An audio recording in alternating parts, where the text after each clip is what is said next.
সকলকেই ধন্যবাদ আজকে উপস্থিত থাকার জন্য। আপনারা জানেন গতকাল ইলেকশন কমিশনের তরফ থেকে বাংলার ফাইনাল ভোটার লিস্ট, যদিও সুপ্রিম কোর্টের আদেশ রয়েছে পরবর্তীকালে যে কেসগুলো আন্ডার অ্যাডজুডিকেশন রয়েছে সেগুলো সাপ্লিমেন্টারি একটা ভোটার লিস্ট পরবর্তীকালে বার হবে, কিন্তু যে খসড়া তালিকা ড্রাফট ভোটার লিস্ট 16ই ডিসেম্বর 2025 সালে বেরিয়েছিল সেখানে প্রায় 7,06,000 ভোটার ছিল, এবং তার আগে যে ভোটার তালিকা বেরিয়েছিল সেখানে প্রায় 7,66,00,000 ভোটার ছিল। সব মিলিয়ে প্রায় 58 লক্ষ ভোটার বাদ গেছিল। এবং যে ড্রাফট ভোটার লিস্ট বেরিয়েছিল সেখানে 7,08,16,630 জনের নাম ভোটার লিস্টে ছিল। পরবর্তীকালে 16ই ডিসেম্বর থেকে শুরু করে জানুয়ারি ফেব্রুয়ারি প্রায় আড়াই মাস হিয়ারিং, কমপ্লেন এসব হয়েছে, সুপ্রিম কোর্ট অবধি মামলা গড়িয়েছে, এবং সেখানে আমরাও আমাদের সামর্থ্য মতো লড়াই করেছি।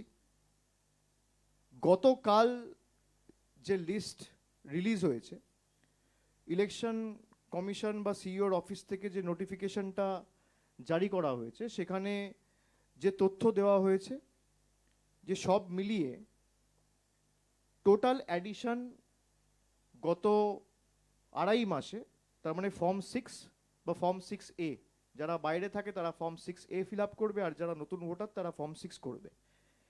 সেখানে প্রায় 1,82,036 জন ফর্ম 6 ফিল করেছে, এবং টোটাল ডিলিশনের ক্ষেত্রে, যেটাকে আমরা ফর্ম 7 বলি, সেখানে 5,46,053 জন রয়েছে। আমি আপনাদের অনুরোধ করব যে ইলেকশন কমিশনের বা সিইও ওয়েস্ট বেঙ্গলের যে টুইটার হ্যান্ডেল রয়েছে, সেই টুইটার হ্যান্ডেলে একটা বুলেটিন জারি করা হয়েছিল 19শে জানুয়ারি 2026, এবং 19শে জানুয়ারি শেষ দিন ছিল ফর্ম 7 জমা দেওয়ার ক্ষেত্রে। খুব সম্ভবত 14 বা 15 তারিখ অবধি ছিল, তারপরে ওরা একটা নোটিফিকেশন করে আরও 4 দিন বাড়িয়েছিল, যখন বাঁকুড়ায় বিজেপির একটা গাড়ি ধরা পড়ে ফর্ম 7 বোঝাই অবস্থায়। 7-8 হাজার ফর্ম 7 জমা দেওয়ার একটা চক্রান্ত চলছিল। এটা করতে না পারায় ইলেকশন কমিশন বিজেপিকে সুবিধা করিয়ে দেওয়ার জন্য আরও 4 দিন সময়সীমা বাড়িয়েছিল, এবং 19 জানুয়ারি লাস্ট ডেট ছিল ফর্ম 7 জমা দেওয়ার ক্ষেত্রে। সেই যে বুলেটিনটা বেরিয়েছিল, সেই বুলেটিনটা বেরিয়েছিল 7:06, সকালে নয়, অর্থাৎ সারাদিন চলে যাওয়ার পরে, ওয়ার্কিং আওয়ার্সের পরে। 7:06 যে ফর্ম 7-এর সংখ্যা ওখানে ছিল 41,961। আপনারা গেলে আপনারা দেখতে পাবেন এটা এখনো রয়েছে। সিইও ওয়েস্ট বেঙ্গলের টুইটার হ্যান্ডেলে বুলেটিনের ডেট হচ্ছে 19 জানুয়ারি 2026। কালকে যে আপডেটটা ইস্যু করা হয়েছে সেখানে ফর্ম 7-এর ক্ষেত্রে সংখ্যা দেওয়া হয়েছে 5,46,053। তো এই 5 লক্ষ অ্যাডিশন হলো কোত্থেকে? আমাদের প্রথম প্রশ্ন। এগুলো আমরা ধাপে ধাপে সব সুপ্রিম কোর্টে জমা দেবো, কিন্তু আমাদের কর্তব্য এটা মানুষের কাছে আনা, জনসমক্ষে আনা, এবং সংবাদ মাধ্যম সমাজের মানুষের চোখ এবং কান। তাই আপনাদের মাধ্যমে আমরা মানুষকে অবগত করতে চাই যে যে জায়গাগুলোতে অনিশ্চয়তা বা অসামঞ্জস্যতা রয়েছে আমরা সেগুলো আপনাদের কাছে তুলে ধরব। 2 হচ্ছে, প্রথম যখন ড্রাফট লিস্ট বেরিয়েছিল তখন আপনারা জানেন যে লজিক্যাল ডিসক্রিপেন্সি বলে কোনো ক্যাটেগরি ছিল না। এসআইআর এর যে নোটিফিকেশন 27শে অক্টোবর ইস্যু করা হয়েছিল, এবং বলা হয়েছিল বাংলা এসআইআর শুরু হবে, ইনিউমারেশন ফর্ম বিলি করা হবে নভেম্বর মাসের 4 তারিখ থেকে। সেখানে লজিক্যাল ডিসক্রিপেন্সির কোনো মানে নাম পর্যন্ত মেনশন করা ছিল না, কোনো উল্লেখ ছিল না, কোথাও কোনো লজিক্যাল ডিসক্রিপেন্সি বলে কোনো বস্তুই ছিল না। কার্যত ড্রাফট লিস্টে আমরা দেখেছি, তারপরেও আমি সাংবাদিক বৈঠক করে আপনাদের বলেছি যে যে সমস্ত রাজ্যে এসআইআর চলছে সেখানে বাংলায় ডিলিশন সব থেকে কম। এবং যেহেতু বিজেপি নেতারা প্রথম থেকে একটা টার্গেট দিয়ে দিয়েছে, কেউ বলেছে 1 কোটি নাম বাদ যাবে, কেউ বলেছে 1.5 কোটি নাম বাদ যাবে, কেউ বলেছে 1,20,00,000 নাম বাদ যাবে, তাই সেই টার্গেট পূরণের লক্ষ্যে জোর জবরদস্তি, এবং অন্যান্য কোনো রাজ্যে এটা হয়নি, একমাত্র বাংলার ক্ষেত্রে এরা লজিক্যাল ডিসক্রিপেন্সি বলে একটা বস্তু রাতারাতি তৈরি করলো। তৈরি করে 1,20,00,000 মানুষকে লজিক্যাল ডিসক্রিপেন্সির নামে ঢুকিয়ে দিল। এবং লজিক্যাল ডিসক্রিপেন্সির সাথে আর একটা ক্যাটেগরি ছিল আনম্যাপড। আনম্যাপডে ছিল 32 লাখ। তো লজিক্যাল ডিসক্রিপেন্সি বলে যখন কিছু ছিলই না, আমরা পরবর্তীকালে ইলেকশন কমিশনের কাছে গিয়ে বললাম আপনি লিস্ট জনসমক্ষে আনুন, তারা আনতে রাজি হলো না। পরবর্তীকালে সুপ্রিম কোর্টের হস্তক্ষেপে সেই লিস্ট জারি করতে তারা বাধ্য হয়েছে।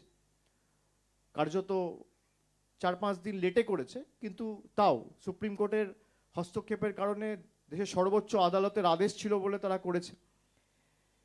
32 লক্ষ আনম্যাপড কেস বেড়ে গিয়ে রাতারাতি এখন আন্ডার অ্যাডজুডিকেশন হয়ে গেছে 60 লক্ষ কেস। যে সমস্ত কেস, আমি জানি না যারা এখানে সাংবাদিকরা উপস্থিত রয়েছেন আপনারা ভিতরে ঢুকে সাবজেক্ট বুঝে নির্বাচন কমিশন বা সিইওর অফিসে প্রশ্ন এখনো কেন করেননি। সুপ্রিম কোর্টে স্পষ্টত বলা হয়েছিল যে অমীমাংসিত যে কেসগুলো রয়েছে সেইগুলো জুডিশিয়াল অফিসারদের কাছে যাবে। 21 তারিখ রাত্রে ইআরওদের পোর্টাল বন্ধ করে দেওয়া হয়, ফ্রিজ করে দেওয়া হয় 21শে ফেব্রুয়ারি। এবং 21 তারিখের রাত্রের পর থেকে যে কেসগুলো 21 তারিখ অবধি হয়ে গেছে সেগুলো নিয়ে আর প্রশ্ন থাকবে না। 21 তারিখের পর থেকে যে কেসগুলো অমীমাংসিত রয়েছে সেই কেসগুলো জুডিশিয়াল অফিসারদের কাছে পাঠানো হবে, তারাই ফাইনাল অথরিটি। স্পষ্ট নির্দেশ ছিল। আপনারা যদি ঠিকমতো খোঁজ নেন, যারা এসআইআর এ যুক্ত, সিইও অফিসে যারা রয়েছে বা ইআরও যারা রয়েছে বা ডিইও হিসেবে যারা কাজ করছে বা এই ইআরও হিসেবে প্রত্যেকটা বিধানসভায় 20 জন 25 জন ইআরও রয়েছে, এমনকি বিএলও যারা রয়েছে, প্রায় 1 লক্ষ লোক তো এসআইআর এ কাজ করছে নির্বাচন কমিশনের অধীনে সুপ্রিম কোর্টের অর্ডারে। 14 লক্ষ কেস ছিল অমীমাংসিত। আমি আবার বলছি সংখ্যাটা 14 লক্ষ। এমন 14 লক্ষ কেস ছিল অমীমাংসিত, বাকিগুলো সব তার নিষ্পত্তি হয়ে গেছিল। ইআরও এইআরও লেভেলে তারা সমাধান বা প্রতিকার করেছিল, কোনটা ইনএলিজেবল আর কোনটা এলিজেবল তারা ঠিক করেছিল। তারাই কোয়াসি জুডিশিয়াল অথরিটি, তারাই ফাইনাল অথরিটি, তারাই ঠিক করেছিল। কোন জাদুকাঠির বলে রাতারাতি 1 সপ্তাহের মধ্যে এই 14 লক্ষ কেস বেড়ে 60 লক্ষ হলো। যার মীমাংসা হয়ে গেছে 21 তারিখে পোর্টাল ফ্রিজ হওয়ার আগে অবধি, সেই কেসগুলো কার অঙ্গুলি হেলনে, জোর জবরদস্তি, কাদের কথায়, কাদের অঙ্গুলি হেলনে, কাদের চাপে, কাদের বশ্যতা স্বীকার করে এই বাড়তি 46 লক্ষ কেস আপনি আন্ডার অ্যাডজুডিকেশনে ঢোকালেন। এটা আমার দ্বিতীয় প্রশ্ন। আমার তৃতীয় প্রশ্ন, কালকে আমি দেখলাম সিইওকে আপনারা প্রশ্ন করেছেন, উনি বলছেন কারোর নাম যদি বাদ গিয়ে থাকে বা কাউকে যদি মৃত দেখিয়ে দেওয়া হয় ছোটখাটো ব্যাপার। 160 জন মারা গেছে ওনার কাছে ছোটখাটো ব্যাপার। অন্তঃসত্ত্বা মহিলাকে 7 ঘন্টা 8 ঘন্টা লাইনে দাঁড় করিয়ে রাখছে ওনার কাছে ছোটখাটো ব্যাপার। 80 বছরের বয়স্ক মানুষ, 85 বছরের মহিলা স্ট্রেচারে করে হিয়ারিংয়ে নিয়ে আসতে হয়েছে ওনার কাছে ছোটখাটো ব্যাপার। আমার কাছে লিস্ট রয়েছে, আমি কাল রাত থেকে এক ডাকে অভিষেকে ফোন পেয়েছি, 243 জন আমাকে ফোন করেছে। আপনাদের এই লিস্ট আমি দিয়ে দেবো। এই 243 জন বেঁচে রয়েছে, সবাইকে মৃত দেখিয়ে দেওয়া হয়েছে। এখনো পর্যন্ত আমি যে খবর পেয়েছি সংখ্যাটা তো বাড়বে, কমবে না। এখনো তো 24 ঘন্টা হয়নি, কাল সারাদিন ওয়েবসাইট জ্যাম ছিল। এখনো পর্যন্ত 243 জন এমন হয়েছে, এমন রয়েছে বাংলা এবং বিভিন্ন জেলা জুড়ে। কারোর দক্ষিণ 24 পরগনায় বাড়ি, কারোর উত্তর 24 পরগনায় বাড়ি, কারোর নদিয়ায় বাড়ি, কারোর বর্ধমানে বাড়ি, কারোর কুচবিহারে বাড়ি। এত লোককে মৃত দেখিয়ে দেওয়া হলো রাতারাতি, ওনার কাছে ছোটখাটো ব্যাপার। ভারতের জন্য বিশ্বকাপ এনেছে দেশের মহিলা ক্রিকেট টিম, এবং যার অবদান সব থেকে বেশি বাংলার রিচা ঘোষ, তাকে দিয়ে দেওয়া হয়েছে আন্ডার অ্যাডজুডিকেশন। মনোজ আগরওয়ালের জন্য ছোটখাটো ব্যাপার। তাহলে ওয়ার্ল্ড কাপ ট্রফিটাও তো আন্ডার অ্যাডজুডিকেশন, তাই নয় কি? অমর্ত্য সেনকে আপনি হিয়ারিং নোটিশ পাঠাচ্ছেন, তাহলে নোবেল প্রাইজটাও তো আন্ডার অ্যাডজুডিকেশন। মোহাম্মদ শামিকে আপনি হিয়ারিং নোটিশ পাঠাচ্ছেন, তার অবদানের কারণে জেতা ওয়ার্ল্ড কাপও তো তাহলে আন্ডার অ্যাডজুডিকেশন। রাজ্য সরকারের মন্ত্রী, আমি সকালে উঠে শুনছি শশী পাজা, তার নাম আন্ডার অ্যাডজুডিকেশন। রাজ্য সরকারের চিফ সেক্রেটারি, তার নাম আন্ডার অ্যাডজুডিকেশন। ঠিক করবে কে? নরেন্দ্র মোদী, অমিত শাহ আর জ্ঞানেশ কুমার, যারা দশকের পর দশক এই বাংলায় রয়েছে। তাদের ভোটাধিকার, মৌলিক অধিকার কেড়ে নেওয়া, খালি ভোট দেয়নি বলে বিজেপিকে। এরকম একাধিক প্রশ্ন তো আমাদের রয়েছে। আমি খালি আপনাদের একটা ভিডিও দেখাবো, ভিডিওটা চালাও। हम पहले डिटेक्ट करेंगे, डिलीट करेंगे और फिर डिपोर्ट करेंगे। यारे যদি 50 লাখ বাদ যায়, এখানে 1,25,00,000 বাদ যাবে। ममता बनर्जी 1 करोड़ घुसपैठिए के नाम बंगाल की वोटर लिस्ट में है। उन्होंने धोकर इन सब इन्फिल्ट्रेटर्स को भारत का नागरिक बना दिया। এসআইআরে কমপক্ষে 1,20,00,000 মানুষ বাদ যাবে। 1 লক্ষ কেন 2 লক্ষ বাদ যেতে পারে। মারু পড়া हम पहले আমি অনুরোধ করব সংখ্যাটা মন দিয়ে শুনুন। करेंगे और फिर डिपोर्ट करेंगे। ইয়ারে যদি 50 লাখ বাদ যায়, এখানে 1,25,00,000 বাদ যাবে। ममता बनर्जी 1 करोड़ घुसपैठिए के नाम बंगाल की वोटर लिस्ट में है। उन्होंने धोकर इन सब इन्फिल्ट्रेटर्स को भारत का नागरिक बना दिया। এসআইআরে কমপক্ষে 1,20,00,000 মানুষ বাদ যাবে। 1 লক্ষ কেন 2 লক্ষ বাদ যেতে পারে। মারু পড়া আপনারা দেখলেন এই ভিডিও, এগুলো আমার কথা না, তৃণমূলের কোনো নেতার কথা নয়। রাজ্যের বিরোধী দলনেতা শুভেন্দু অধিকারী, তিনি এসআইআর হওয়ার আগে, সংখ্যাটা এই কারণে আপনাদের সবাইকে বললাম মনোযোগ দিয়ে শুনুন, তিনি বলছেন 1,25,00,000 নাম বাদ যাবে। শান্তনু ঠাকুর বলছেন 1,20,00,000 নাম বাদ যাবে। এবার আপনাদের দেখাই, অমিত শাহ বলে না ক্রোনোলজি সমঝো, আপনারা ক্রোনোলজি বুঝুন। 58 লক্ষ নাম প্রথমে বাদ দেওয়া হলো। কালকে দেখানো হয়েছে যে ফর্ম 7-এর মাধ্যমে 5,48,000, মানে 5.5 লক্ষ। তাহলে 58 লক্ষ আর প্রায় 6 লক্ষ যদি আমি ধরি, তাহলে কত হলো? 64 লক্ষ। 6,06,675 under adjudication. Sorry, 60,06,675 under adjudication. তার মানে 64 আর 60 কত হলো? 1,24,00,000। শুভেন্দু অধিকারী বলেছে 1,25,00,000। শান্তনু ঠাকুর বলেছে 1,20,00,000। এটা আমার কথা নয়, টার্গেট অনেক আগে সেট করে দেওয়া হয়েছে। এই অপদার্থগুলো তো বিজেপি নেতাদের 200 টার্গেট পার করতে পারে না। তাই গরিব মানুষকে অস্বস্তিতে ফেলা, তাদের টর্চার করা, তাদের হয়রানির শিকার হওয়া,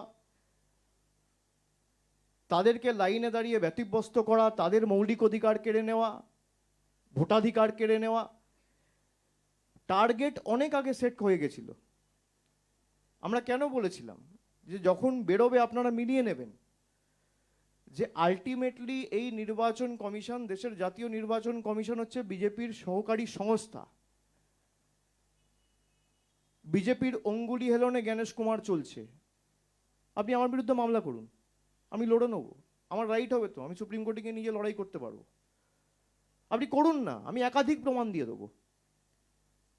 যে নির্বাচন কমিশন সুপ্রিম কোর্টের কথা মানে না, সুপ্রিম কোর্টের গাইডলাইন ফলো করে না, আমরা তো যতবার সুপ্রিম কোর্টে আমাদের দাবি নিয়ে গেছি, সুপ্রিম কোর্ট মান্যতা দিয়েছে। সুপ্রিম কোর্ট জুডিশিয়াল অফিসার যখন অ্যাপয়েন্ট করেছে, তার মানে কি? যে নির্বাচন কমিশনের অ্যাপয়েন্টেড অফিসারদের উপর সুপ্রিম কোর্টের সর্বোচ্চ আদালতের ভরসা নেই, সেই কারণেই জুডিশিয়াল অফিসার অ্যাপয়েন্ট করতে হয়েছে। যদি ইলেকশন কমিশন অফ ইন্ডিয়ার উপর ভরসা থাকতো তাহলে তো ইলেকশন কমিশন যেভাবে চাইতো সেভাবে চালাতো। লজিক্যাল ডিসক্রিপেন্সি রিলিজ করতে চাইছিল না, হিয়ারিং ভেন্যুতে BLA2 অ্যালাউ করতে চাইছিল না, হিয়ারিং ভেন্যুর সংখ্যা বাড়াতে চাইছিল না, মানুষকে অ্যাকনলেজমেন্ট রিসিপ্ট দিতে চাইছিল না, সব তো সুপ্রিম কোর্ট বাতিল করে দিয়েছে। আমরা এই লিস্ট জমা দেবো, আমাদের কাছে যে লিস্ট রয়েছে, কিন্তু তার সাথে সাথে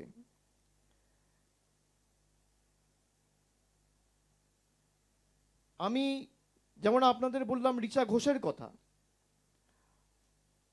শশী পাঁজার কথা, এরকম একাধিক, যেমন আমাদের রাজ্যসভার আরেকজন প্রতিমন্ত্রী রয়েছে গোলাম রাব্বানি, তার নাম আন্ডার অ্যাডজুডিকেশন দেওয়া হয়েছে।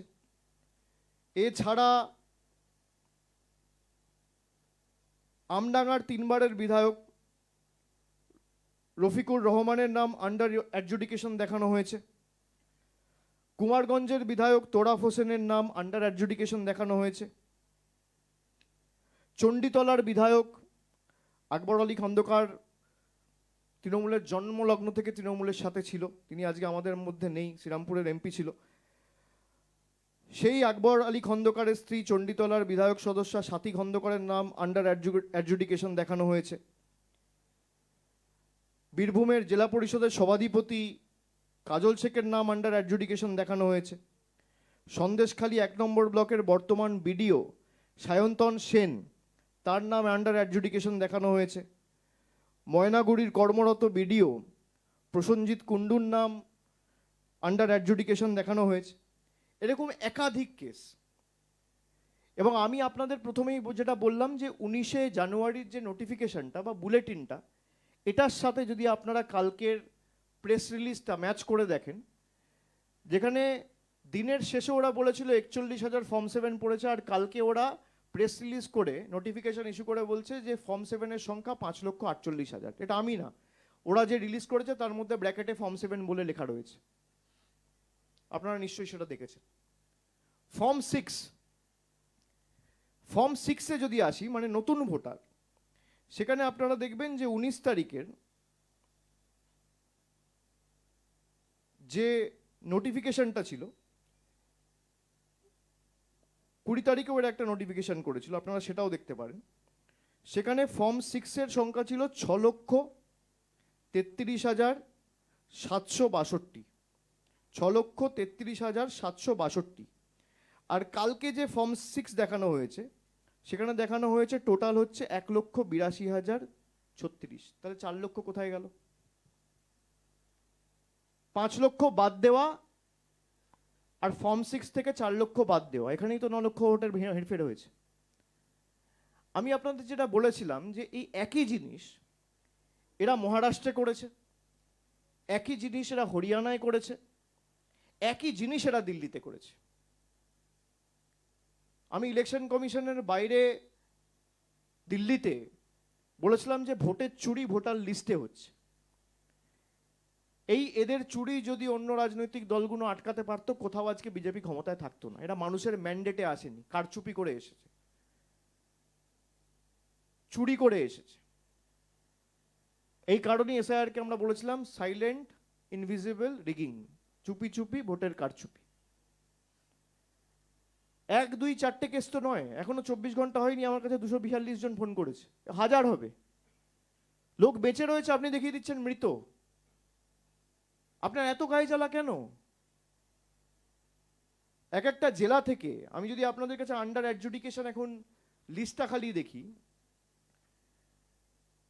কুচবিহারে আন্ডার অ্যাডজুডিকেশন 2,38,000, মানে ভোটার লিস্টে উপস্থিত থাকা মানুষের প্রায় 10% মানুষ। উত্তর দিনাজপুরে 4,80,000, ভোটার লিস্টে নাম রয়েছে 21 লক্ষ, মানে প্রায় 30%। মালদায় ভোটার লিস্টে নাম রয়েছে 29 লাখ, আন্ডার অ্যাডজুডিকেশন প্রায় 8.5 লাখ, মানে 40%। 40% ভোটারকে আপনি বাতিল করতে চাইছেন মালদার ক্ষেত্রে। মুর্শিদাবাদ 54 লক্ষ ভোটার লিস্টে নাম রয়েছে, আন্ডার অ্যাডজুডিকেশন 11,01,000, মানে প্রায় 20%-এর উপরে। উত্তর 24 পরগনা 75 লক্ষ ভোটার রয়েছে, আন্ডার অ্যাডজুডিকেশন প্রায় 6 লক্ষ। দক্ষিণ 24 পরগনা প্রায় 5.5 লক্ষ, 5,22,000। পূর্ব বর্ধমান প্রায় 3,65,000। আন্ডার অ্যাডজুডিকেশন এগুলো কারা ঠিক করেছে? সুপ্রিম কোর্টের অর্ডারের পরে জুডিশিয়াল অফিসারদের ডেকে তাদেরকে এসওপি তৈরি করে দেওয়া হচ্ছে। সুপ্রিম কোর্ট তো এসওপি তৈরি করতে বলেনি। সুপ্রিম কোর্ট বলেছে যে একটা বৈঠক হবে, সেই বৈঠকে নির্বাচন কমিশনের প্রতিনিধি থাকবে, রাজ্যের প্রতিনিধি থাকবে, চিফ সেক্রেটারি থাকবে, রাজ্য পুলিশের ডিজি থাকবে। তারা ঠিক করবে নিজেদের মধ্যে আলোচনা করে, in consultation with the chief justice of Kolkata high court, যে কেসগুলো আন্ডার অ্যাডজুডিকেশন রয়েছে সেগুলো টাইম বাউন্ড ম্যানারে কিভাবে শেষ করা যায়। তারা এসওপি করে দিচ্ছে যে আধার চলবে না, বিবাহিত মহিলাদের ক্ষেত্রে আধার নেওয়া হচ্ছে না। সুপ্রিম কোর্ট অনেক আগে, প্রায় 7 মাস আগে যখন এসআইআরটা নিয়ে চ্যালেঞ্জ হয়েছিল, তখন বলেছিল আধার আইডেন্টিটি হিসেবে ব্যবহার হতে পারে, কিন্তু নাগরিকত্বের ক্ষেত্রে আধার ব্যবহার করা যাবে না। যাদের অলরেডি ড্রাফট লিস্টে নাম রয়েছে তাদের তো নাগরিকত্ব নিয়ে প্রশ্ন নেই, তাদের ন্যাশনালিটি তো এস্টাবলিশড। তার মানে কি, তাদের ম্যাপিং হয়ে গেছে, সেই কারণে তাদের ড্রাফট লিস্টে নাম বেরিয়েছে। ড্রাফট লিস্টে নাম বেরোনোর পর কারোর বিয়ে হয়ে ধরুন হুগলির কেউ চলে গেছে কোলাঘাটে, পূর্ব মেদিনীপুরের কেউ বিয়ে হয়ে গেছে নদিয়ায়, দক্ষিণ 24 পরগনার কারোর বিয়ে হয়ে গেছে উত্তর 24 পরগনা, বা উত্তর 24 পরগনার কারোর বিয়ে হয়ে গেছে দক্ষিণ 24 পরগনার কোনো একটা বিধানসভায়। তার ক্ষেত্রে আধার নেওয়া হচ্ছে না, মহিলাদের নাম বেছে বেছে বাদ দেওয়া হচ্ছে, এসসিদের নাম বাদ দেওয়া হচ্ছে, সংখ্যালঘুদের নাম বাদ দেওয়া হচ্ছে, এসটিদের নাম বাদ দেওয়া হচ্ছে, বেছে বেছে, যারা বিজেপিকে ভোট দেয় না। আমি আপনাদের একটা তথ্য দিই, যেমন মালদার ক্ষেত্রে 2021 সালে সুজাপুরে বিজেপি ভোট পেয়েছিল 18,000। প্রতিহিংসা পরায়ণতা কাকে বলে? একটা বিধানসভায় 18,000 ভোট পেয়েছিল, এত হাজার হাজার কোটি টাকা খরচা করে। সেখানে আন্ডার অ্যাডজুডিকেশন একটা বিধানসভা থেকে 1,34,000, মানে 90% অফ দ্য বিধানসভা। আপনি বলে দিন না এই বিধানসভার মানুষ ভোট দেবে না, আপনি ঠিক করুন। আপনারা হাইকোর্ট মানেন না, আপনারা সুপ্রিম কোর্ট মানেন না, আপনারা লোয়ার কোর্ট মানেন না। একটা বিধানসভায় 1.5 লক্ষ ভোটার, সেখানে 1,34,000 under adjudication. Ratua BJP vote পেয়েছিল 57,000, আন্ডার অ্যাডজুডিকেশন 1,04,000। একটা বিধানসভার সংখ্যা, এটা জেলার নয়। মালতীপুর বিজেপি ভোট পেয়েছিল 36,156, under adjudication 94,737। Harishchandrapur BJP vote পেয়েছিল 49,000, under adjudication 91,000। Mothabari BJP vote পেয়েছিল 43,000, আন্ডার অ্যাডজুডিকেশন প্রায় 80,000।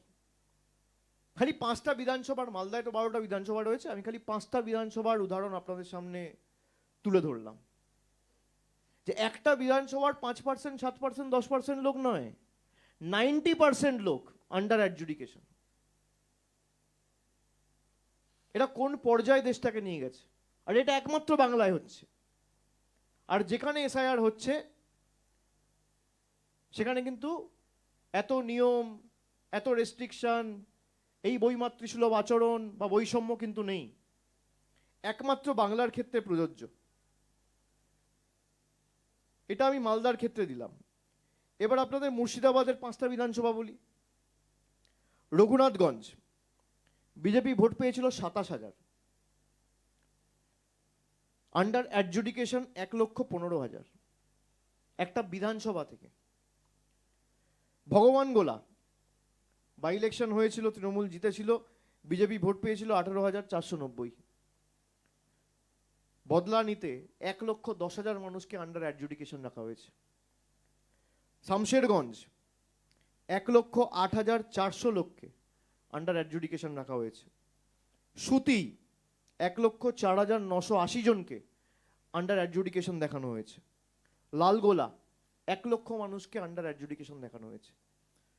কোনোটা 80% অফ দ্য বিধানসভা, কোনোটা 78%, কোনোটা 75%, কোনোটা 70%, কোনোটা 60%। একটা বিধানসভায় মেরে কেটে 1.5 থেকে 2 লাখ লোক থাকে। 80% পোল হলে 1,60,000 লোক ভোট দেয়। 2 লাখ লোক যদি থাকে সেই বিধানসভায়, তার মধ্যে 1.5 লাখ লোককে রাখা হচ্ছে আন্ডার অ্যাডজুডিকেশন। নির্বাচন কমিশন তো বললো না কজন রোহিঙ্গা ধরা পড়েছে, কজন বাংলাদেশি ধরা পড়েছে, সব বড় বড় ভাষণবাজি করছিল। আজকে তো এদের উচিত প্রকাশ্যে নিঃশর্তে সামনে জনসমক্ষে এসে কান ধরে উঠবস করে বাংলার মানুষের কাছে ক্ষমা চাওয়া। আমাদের বাংলাদেশি বাংলাদেশি বলে তো দাগিয়ে দিয়েছিল। যেখানেই বাঙালিরা যাচ্ছিল অত্যাচার করছিল, বাংলায় কথা বললে বলা হচ্ছিল বাংলাদেশি। এদের নেতারা বলেছে বাংলা বলে কোনো ভাষা নেই,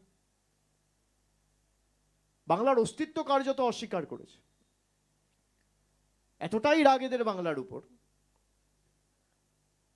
আর সিপিএম যখন বলে যে তারা নাকি বিজেপির বিরুদ্ধে লড়াই করছে, তৃণমূল লড়ছে না, আপনি দেখুন না একই সাথে তো দুটো নির্বাচন, কেরালার নির্বাচন, বাংলার নির্বাচন, একই মাসে হবে, একই বছরে হবে, একই সময়ে হবে। তা যারা অভিযোগ করছে তাদের ভূমিকা কি ছিল গ্রাউন্ডে, কোর্টে? বিজেপি কেরালার নাম ক্লিয়ার করে দিল, কেরালাম, আমার তাতে আপত্তি নেই, হোক।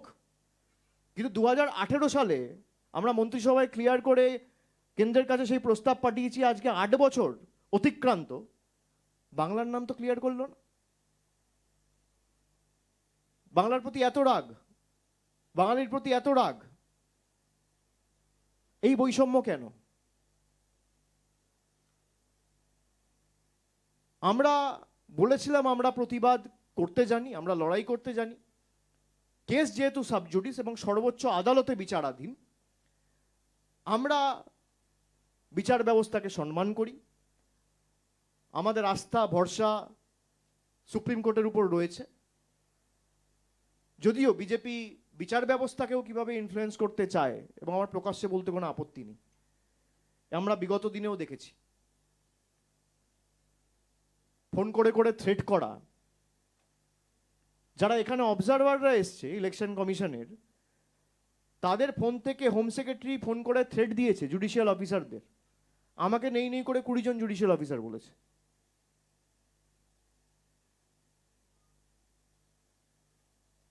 কে এখতিয়ার দিয়েছে? খুব গায়ে লেগেছে। 2024-এ হেরেছেন, 2023-এর পঞ্চায়েতে হেরেছেন, 22-এর পুরসভায় হেরেছেন, 24 থেকে 25 অব্দি যে 12টা উপনির্বাচন হয়েছে সবকটায় হেরেছেন, 21-এ হেরেছেন। 26-এ আপনাদের আসন সংখ্যা 50-এর নিচে যাবে। আমি 1 বছর আগে যা বলেছিলাম আজও তাই বলছি। এসআইআর করুন আর এফআইআর করুন। দম থাকলে মানুষের ময়দানে বিচার হবে, জনগণের আদালতে বিচার হবে। আসুন, কোর্টেও আপনাদের ষড়যন্ত্র ধোপে টেকেনি, আর মানুষের ময়দানেও জনগণের ময়দানেও টিকবে না।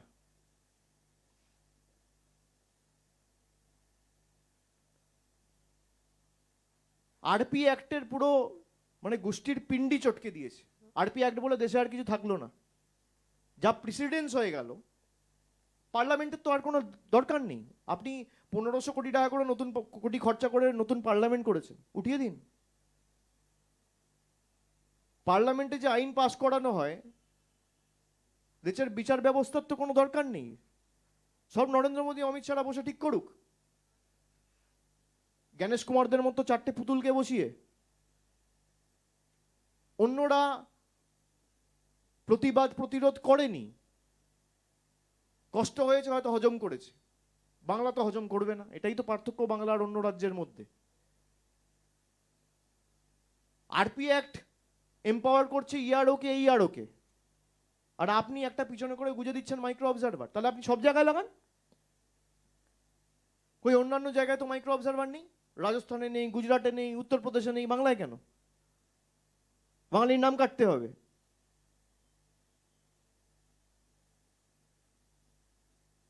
এদের যা পরিণতি 21-এ হয়েছিল, তার থেকে আরো করুণ পরিণতি 26-এর বিধানসভা ভোটে হবে। আর আমরা তো বারে বারে বলে এসেছি যে আপনি সময় নিয়ে করুন না। এই 2 মাসের প্রক্রিয়া তো টানতে টানতে 4 মাস লাগলো, তাও এখনো লিস্ট বেরোয়নি। আপনি 2 বছর ধরে এসআইআর করতেন, কেউ তো বারণ করেনি। আপনি যাদেরকে আন্ডার অ্যাডজুডিকেশন রেখেছেন, এদের ভোট তো আপনিও পেয়েছেন। তাদের নাম যদি ডিলিট হয়, তাদের নাগরিকত্ব যদি অবৈধ হয়, আপনার প্রধানমন্ত্রী পদও তো অবৈধ, দেশের কেন্দ্রের সরকার তো অবৈধ। আমাদের তো নির্বাচন এমনি 26 সালে হবে। আপনি যে 3 বছর থাকবেন, তাহলে আপনি অবৈধ, আপনার এক্সপায়ারি ডেট তো হয়ে গেছে, আপনি তো ছাড়ছেন না। মানুষ অবৈধ, আপনি বৈধ, বাহ। বাংলায় 60 কোটি লোক যদি আন্ডার অ্যাডজুডিকেশন থাকে, আপনার প্রধানমন্ত্রিত্ব পদও আন্ডার অ্যাডজুডিকেশন থাকা উচিত।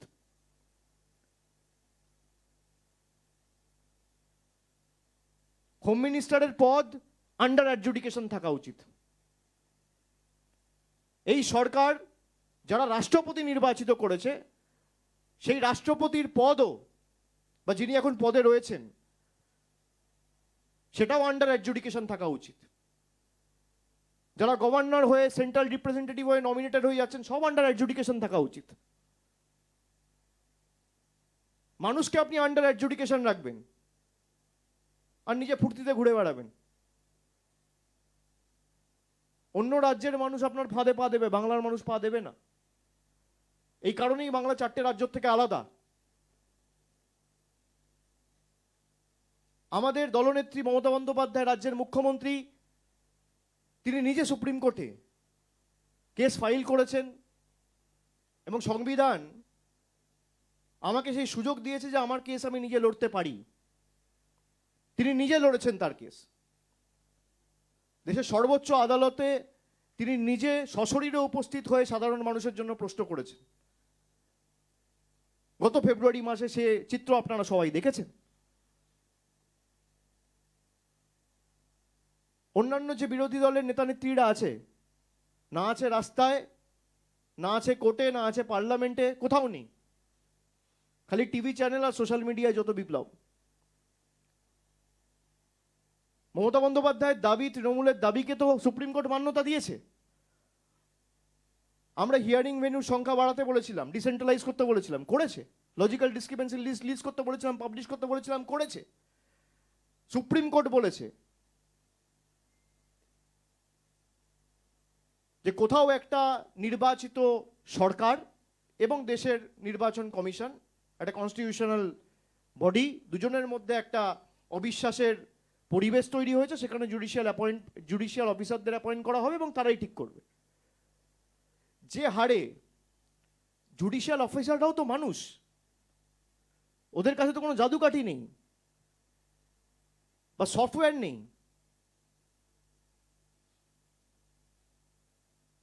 ষাট লক্ষ কেস যদি আন্ডার অ্যাডজুডিকেশন থাকে, সব মিলিয়ে খুব বেশি হলে 500 জুডিশিয়াল অফিসার কাজ করছে।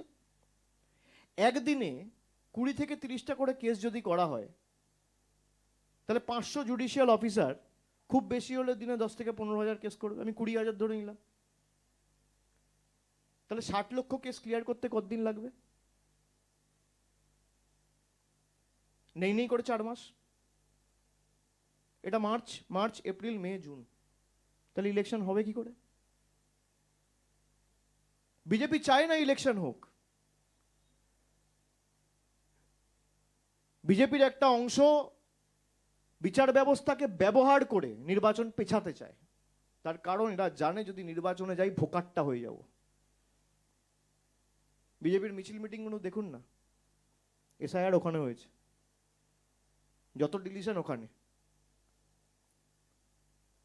যাও 2-4 জন ছিল, কেউ নেই।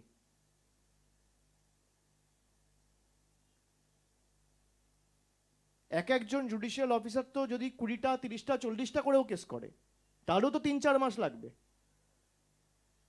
আর নির্বাচন প্রক্রিয়া যদি আপনাকে 5 তারিখের মধ্যে মে মাসের কমপ্লিট করতে হয়, তাহলে আপনাকে খুব বেশি হলে 20 তারিখের মধ্যে নির্বাচন ঘোষণা করতে হবে। আজকে 1 তারিখ, 20 দিনের মধ্যে কি 60 লক্ষ কেস ক্লিয়ার করা যায়? কোন জাদুকাঠি আছে? 500 লোক মিলে দিনে খুব বেশি হলে, আচ্ছা 20টা করছে, আমি 50টা ধরছি, তাহলেও 25,000 কেস। 20 দিনে খুব বেশি হলে 7.5 লাখ কেস। 5 লাখ ছিল, আমি আরো 2.5 লাখ ধরলাম, 7.5 লাখ কেস, 60 লাখ কেস করতে হবে। প্রথমত এই যে 60 লাখ কেস পাঠানো হয়েছে এটাই অবৈধ। পাঠানোর কথা ছিল 14 লাখ কেস, পাঠিয়েছে 46 লক্ষ এক্সট্রা, 60 লাখ নিজের ইচ্ছা মতো। সুপ্রিম কোর্টের গাইডলাইনে অত্যন্ত স্পষ্টভাবে লেখা রয়েছে যে judicial officers will use their conscience. Judicial অফিসাররা নিজেদের বোধ, বুদ্ধি, বিবেক, জ্ঞান, নৈতিকতা ব্যবহার করে কেসগুলো ক্লিয়ার করবে। তারা বাধ্য নয় নির্বাচন কমিশন যে গাইডলাইন দিচ্ছে সেটা ফলো করার। নির্বাচন কমিশনের উপর সুপ্রিম কোর্টের ভরসা নেই বলে জুডিশিয়াল অফিসারদের অ্যাপয়েন্ট করা হয়েছে। প্রত্যেকটা জুডিশিয়াল অফিসারও যদি এই সাংবাদিক বৈঠক পরবর্তীকালে দেখে বা দেখছেন, তাদের কাছে আমার বিনম্র অনুরোধ থাকবে হাত জোর করে, যে সুপ্রিম কোর্টের গাইডলাইন মেনে সবাই যেন কাজ করে। সুপ্রিম কোর্টের গাইডলাইন ভায়োলেট করে ইলেকশন কমিশন এসওপি তৈরি করেছে জুডিশিয়াল অফিসারদের জন্য। সেই এসওপি তৈরি করার ক্ষেত্রে কোনো রকম রাজ্য সরকারের কোনো প্রতিনিধির সাথে আলোচনা করেনি, যেটা সুপ্রিম কোর্টের অর্ডারের পরিপন্থী, যেটা টোটালি কন্ট্রাডিক্টরি। 20 তারিখের বুলেটিন আর গতকালের যে প্রেস রিলিজ, দুটোর মধ্যে পার্থক্য করলে ফর্ম 6-এও গড়মিল রয়েছে, ফর্ম 7-এর ক্ষেত্রেও গোলমাল রয়েছে। এইভাবে বিজেপি ভোট চুরি করে বাংলায় জিততে চায়। চুরি তো আমরা আটকেছি, হাতে নাতে ধরেছি, কিন্তু এই যে বেঞ্চমার্ক সেট করে দেওয়া হয়েছিল 1,25,000, আর বিজেপির জ্ঞানেশ কুমার, অমিত শাহর অঙ্গুলি হেলনে দেশের নির্বাচন কমিশন কার্যত এত বড় একটা সংস্থাকে ধ্বংস করে দিয়েছে। বিজেপির ছোট বড় মাঝারি নেতা বলেছে বলে তাকে টার্গেট ফুলফিল করতে হবে বলে টার্গেট সেট করে দেওয়া হয়েছিল। সেই টার্গেট মিট করার জন্য 1,24,00,000 কেসকে যে করে হোক বাংলা থেকে ডিলিট করতে হবে। তার মধ্যে 64 লাখ করে দিয়েছে, আর 60 লাখ আন্ডার অ্যাডজুডিকেশন রয়েছে। আমাদের কাছে কিছু বেসিক তথ্য আছে, আমরা আজকে সামনে আনবো না, দরকার হলে সুপ্রিম কোর্টে জমা দেব। যেখানে আমরা যখন মিটিং করতে গেছিলাম জ্ঞানেশ কুমারের সাথে, তিনি স্পষ্টত বলেছিল, এবং আমাদের কাছে তার প্রুফ রয়েছে, যে যদি একবার কারো নাম ড্রাফট লিস্টে উঠে যায় তার নাম আর কোনোভাবে ডিলিট করা যাবে না, তার কারণ তার ম্যাপিং হয়ে গেছে, তার নাগরিকত্ব নেওয়ার প্রশ্ন নেই। এবার হতে পারে কারোর একটা ডকুমেন্টেশনের সমস্যা রয়েছে, যেমন লজিক্যাল ডিসক্রিপেন্সির ক্ষেত্রে নামের পদবীর ক্ষেত্রে অনেককে ডাকা হয়েছে, সেগুলো কাগজপত্র সাপেক্ষ জমা করে দেবেন, সেগুলো মিটে যাবে। সে একটা প্যান কার্ড দেখিয়ে দেবে, বা কারোর কাছে পাসপোর্ট থাকলে পাসপোর্ট দেখিয়ে দেবে, বা অ্যাডমিট কার্ড থাকলে অ্যাডমিট কার্ড দেখিয়ে দেবে, জমি জায়গার কাগজ থাকলে সেটা দেখিয়ে দেবে, মিটে যাবে। নাম থাকার পরেও, ম্যাপিং হয়ে যাওয়ার পরেও যদি আপনি ডিলিট করেন, আপনি মিটিংয়ে যেগুলো বলেছিলেন জ্ঞানেশবাবু, সব কিন্তু তৃণমূলের হাতে রয়েছে। প্রকাশ্যেও আনবো, সুপ্রিম কোর্টেও জমা দেবো, ওয়ার্ন করে দিয়ে গেলাম আজকে। পালানোর পথ খুঁজে পাবেন না। যারা ভাবছেন অতি চালাকের গলায় দড়ি, বেশি চালাকি করতে যাবেন না। আমাদের দুর্বল ভাবার কোনো কারণ নেই, আমাদের সৌজন্য তো আমাদের দুর্বলতা নয়। আপনি যে ভাষায় বোঝেন আমরা সে ভাষায় জবাব দিতে জানি। আপনাকে চ্যালেঞ্জ করলাম, আপনি আমার বিরুদ্ধে মামলা করুন যাতে আমি লড়ার সুযোগ পাই। আপনাকে যদি এক্সপোজ না করতে পারি আমি রাজনীতি করব না, আপনি করুন। বিধানসভা ধরে ধরে কি এদের ঔদ্ধত্য অহংকার, 162 জন মারা গেছে বলে ছোট ব্যাপার। মানুষের জীবনের কোনো দাম নেই, লাইনে দাঁড়িয়ে আছে কোনো দাম নেই। আগামী দিন মানুষ বিচার করবে। যাদেরকে আপনি আন্ডার অ্যাডজুডিকেশন রেখেছেন, 6 মাসের মধ্যে এরাই কেন্দ্র সরকারকে আন্ডার অ্যাডজুডিকেশন রাখবে। বাংলার ক্ষমতা কি বাংলা দেখাবে। ব্যাটেল অফ স্ট্যালিনগ্রাড মনে আছে? তার পুনরাবৃত্তি হবে। যারা বাংলাকে দুর্বল ভাবছেন, যে একতরফা নাম কেটে দেবো, প্রতিবাদ করার কেউ থাকবে না, আমরা আমাদের কর্মীদের ইতিমধ্যে নির্দেশ দিয়েছি, যেখানে যেখানে এরকম কেস রয়েছে ইমিডিয়েটলি ডিইও যেহেতু হায়ার অথরিটি, তার কাছে অ্যাপিল করবে, দরকার হলে ফর্ম 6 ফিল আপ করবে। ইমিডিয়েটলি তাদের নাম তোলার ব্যবস্থা করতে হবে। আর সাধারণ মানুষের প্রতিও আমার আবেদন থাকবে যে ভয় কেউ পাবেন না। এই 162টা প্রাণ আমরা হারিয়েছি, আমাদের সহ নাগরিক দেশের, সহ রাজ্যবাসী ভয়ে ভীতিতে তারা আত্মঘাতী হয়েছে। তৃণমূলের কোনো নেতা বলেনি যে 1 কোটি নাম বাদ যাবে, বিজেপির নেতারা বলেছে। এই ভয়ের আতঙ্কের পরিবেশ যদি কেউ ছড়িয়ে থাকে, তার জন্য একমাত্র দায় হচ্ছে বিজেপি আর ইলেকশন কমিশন। তার জবাব কিন্তু সুদে আসলে মানুষ নেবে। এরপর আপনাদের যদি কোনো প্রশ্ন থাকে কারণ, আপনারা করতে পারেন।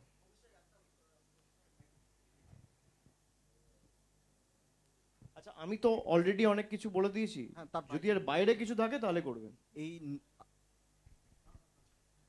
আমার প্রশ্ন হচ্ছে, অলরেডি তো বিচারাধীন এই বিষয়টা, এই নতুন ভোটারদের যারা অ্যাপ্লাই করেছিল 5 লাখের কাছাকাছি, কিন্তু 1 লাখের সামান্য বেশি নাম উঠেছে, এই বিষয়টাও কি আপনারা আদালতে তুলবেন? নিশ্চয়ই। আমি যা যা তথ্য আজকে আপনাদের সামনে তুলে ধরলাম, প্রতিটাই তথ্য যথা সময়ে সর্বোচ্চ আদালতের কাছে আমরা প্লেস করব। এটা তো আমাদের কর্তব্য, এটা তো সুপ্রিম কোর্ট মনিটরড। তো আপনি তো চুরি করে পালাতে পারবেন না। ইলেকশন কমিশন ভাবছে আমি একতরফা চুরি করে যা ইচ্ছা তাই করে যাবো, আমাকে ধরার কেউ নেই, তার কারণ আমার মাথার উপর নরেন্দ্র মোদী আর অমিত শাহর হাত রয়েছে। ভাই, আপনার মাথার উপর যার হাত থাকুক, আমাদের মাথার উপর মানুষের হাত রয়েছে। গণতন্ত্রের দেখি না দেশের প্রধানমন্ত্রী, স্বরাষ্ট্রমন্ত্রী, নির্বাচন কমিশন বেশি ক্ষমতাশালী না সাধারণ মানুষ বেশি ক্ষমতাশালী? যতবার গেছে ইলেকশন কমিশনই মুখ থুবড়ে পড়েছে। এটা তো মাধ্যমিকের অ্যাডমিট কার্ডও নিচ্ছিল না, সুপ্রিম কোর্ট বলেছে নিতে বাধ্য হয়েছে। আধার কার্ড নিচ্ছিল না, বলে দেওয়ার পরও এখনো আধার কার্ড রিজেক্ট করছে ম্যাপড কেসেসে। তো এইগুলো সবই আমরা সুপ্রিম কোর্টের কাছে, সর্বোচ্চ আদালতের কাছে উপস্থাপিত করব। অভিষেক, আপনি একটু আগে যেটা বললেন যে বিজেপির একটা অংশ চাইছে, আপনার অভিযোগ যে সঠিক সময়ে যাতে নির্বাচন না হয়, নির্বাচন পিছোয়। তো এর আগেও যেরকম বেশ কিছু নির্দিষ্ট পয়েন্ট আপনারা আদালতের গোচরে এনেছেন, এবং সেই অনুযায়ী অনেকগুলো ক্ষেত্রে আমরা দেখেছি যে আদালত আপনাদের যে বক্তব্য ছিল সেই অনুযায়ী সদর্থক নির্দেশ দিয়েছে। এই মুহূর্তে দাঁড়িয়ে এই বিষয়টা মাথায় রেখে আপনারা কি সুপ্রিম কোর্টের দৃষ্টি আকর্ষণ করতে চাইছেন নির্দিষ্টভাবে? সেক্ষেত্রে কি ধরনের হস্তক্ষেপ বা কি ধরনের এক্সপেকটেশন সুপ্রিম কোর্টের কাছে আপনাদের থাকতে পারে? না, সুপ্রিম কোর্টের অর্ডারে অত্যন্ত স্পষ্টত বলেছে, খুব সম্ভবত 20 তারিখে যে অর্ডারটা সুপ্রিম কোর্ট পাস করেছিল, সেখানে বলেছিল যে our only concern is the disputed cases should be completed in a time bound manner.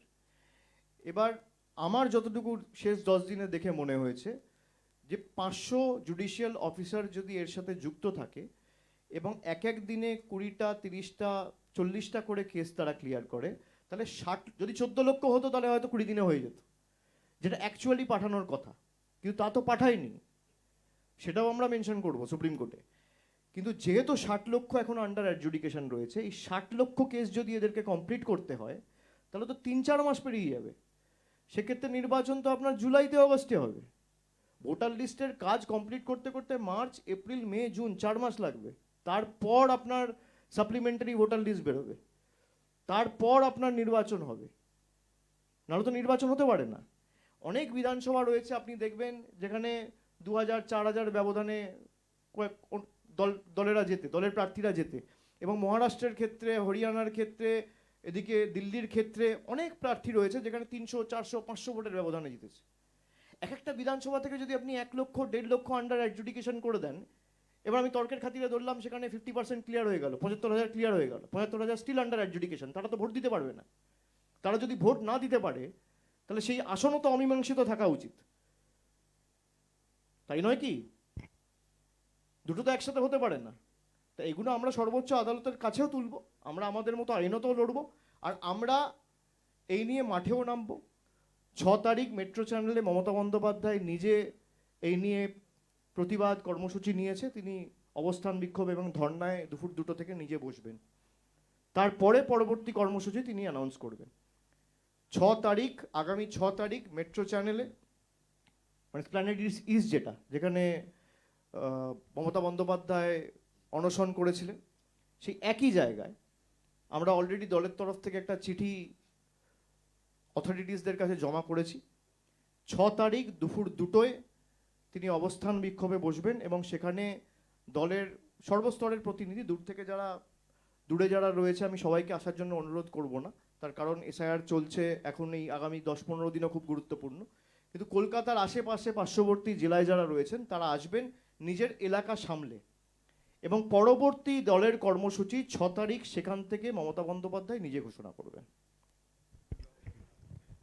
অভিষেক, আমি অনুপম, আকাশ বাংলা থেকে। এর বাইরে একটা প্রশ্ন করছি, যা বলেছো সেটা হচ্ছে যে দেখা গেল এই যে এত চাপ সৃষ্টি করেছিল অরবিন্দ কেজরিওয়াল, সে লোকটা পুরো মানে টিমটা পুরোই নির্দোষ প্রমাণিত হলো, তো এটা নিয়ে তুমি কি বলবে? ইস্তফা দেওয়া উচিত নরেন্দ্র মোদী, অমিত শাহ, এবং আমি যতটুকু শুনেছি 500 পাতার ওই রাউজ এভিনিউ কোর্টের জাজ তিনি অর্ডার দিয়েছেন, এবং তিনি এটাও লিখেছেন বা এক্সপ্রেস করেছেন যে যারা তাকে অনৈতিকভাবে ফাঁসিয়েছে সেই তদন্তকারী সংস্থার নির্দিষ্ট অফিসারগুলোর বিরুদ্ধেও ব্যবস্থা নেওয়া উচিত। এই একই জিনিস তো সর্বত্র করে বেড়ায়, আমরা তো এটা প্রথম দিন থেকে বলে আসছি। আজকে দিল্লির মানুষ বুঝুক, আজকে জোর করে একটা মানুষকে জেলে ঢুকিয়ে সিটিং চিফ মিনিস্টার দুর্নীতিগ্রস্ত বলে দিনের পর দিন তাকে যেভাবে জনসমক্ষে, এবং মিডিয়ার একাংশ এর জন্য দায়ী, আপনারা নিজেরাও দায়ী, আপনারা কোনোদিন সঠিক খবরটা মানুষের কাছে উপস্থাপিত করেন না, এই জন্যই সবাইকে গদি মিডিয়া বলা হয়। আমি আপনাকে বলছি না, কিন্তু যেভাবে তার ব্যক্তিগত আক্রমণ, ক্যারেক্টার অ্যাসাসিনেশন, পার্টিকে দুর্নীতিগ্রস্ত, তার বিরুদ্ধে যে স্মিয়ার ক্যাম্পেইন চালানো হলো, আজকে সেটার যে ক্ষতি হলো সেই ক্ষতির ক্ষতিপূরণ কে দেবে? নরেন্দ্র মোদী দেবে না অমিত শাহ দেবে? যারা দিনের পর দিন তার বেল আটকে রেখেছে সেই জাজরাও তো একইভাবে দায়ী। আমি স্যালুট জানাই যে আমাদের বিচার ব্যবস্থায় এমন জাজেরা রয়েছে যারা এখনো এই সৎসাহস দেখায়, যারা সংবিধানের রীতিনীতি মেনে কাজ করে, যারা নিরপেক্ষতার সাথে নিজেদের ডিউটি ডিসচার্জ করে। আর এরকম লোকেরা রয়েছে বলেই সমাজটা বেঁচে রয়েছে। সত্য তো আজ নয় কাল জনসমক্ষে আসবেই, কিন্তু যাদের কারণে হয়েছে পরবর্তীকালে আপনি দেখবেন যে একই জিনিস ঝাড়খণ্ডের ক্ষেত্রেও এস্টাবলিশড হবে। সিটিং চিফ মিনিস্টারকে অ্যারেস্ট করা হয়েছিল, মানুষ তার রায় দিয়েছে, কিন্তু একই জিনিস আপনি দেখবেন আজকে হোক, 2 মাস পর হোক, 2 বছর পর হোক, এটা প্রতিষ্ঠিত। ইডি সিবিআই কোনোদিন বিজেপি শাসিত রাজ্যগুলোতে যায় না, আসামে যায় না, ত্রিপুরায় যায় না। এটা কি ধোয়া তুলসী পাতা?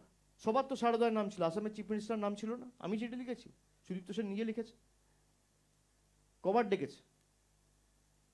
যারা বিজেপিতে গেছে আপনি দেখুন, যাওয়ার পর একবার ইডি সিবিআই এদের ডেকেছে?